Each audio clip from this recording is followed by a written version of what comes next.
Where we go wrong outside of emergency healthcare is when we're trying to manage chronic pain and we're treating that as the problem, and no one's asking what's causing the pain. Why is this patient in pain to begin with?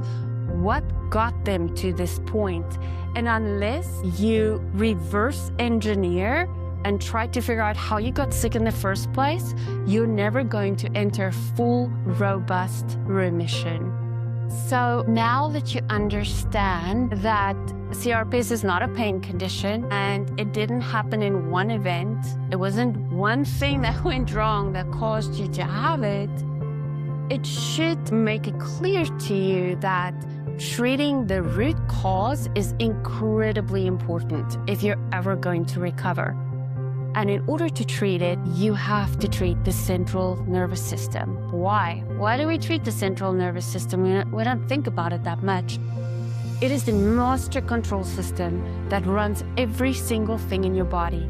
It controls healing, it controls inflammation, it controls digestion, and it is also responsible for pain or lack thereof.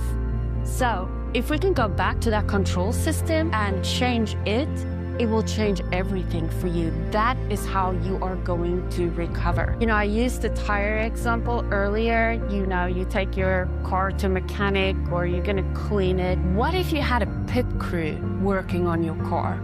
A dedicated team of people that have done this hundreds and thousands of times, and they know exactly what their purpose is, and they have a small piece of the puzzle, but that pit crew works together as a team.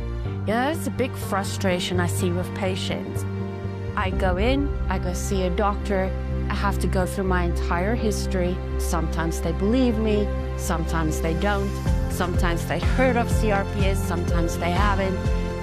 But I have to explain my history over and over. It's so bad that most patients will come in just with a document typed, giving it to the doctor. And the sad thing is if a patient walks in and they have a history this thick, doctors just kind of dread that visit because they think it's going to be complicated. And yeah, your condition is very complicated. Then you go to the next doctor, but the next doctor never spoke to the first doctor. So there's very little communication between your team members. It is very important that that team, that pit crew working on your body, all communicate with each other. It's also important that they communicate to each other a lot, because from week to week, anything can change. The person working on your brain and the person working on, let's say, your CRPS foot, both of them need to communicate with each other so that as a team, they can address every single aspect of what went wrong with your body and got you in this position in the first place. And that, in a nutshell, is why I developed my program the way that I did.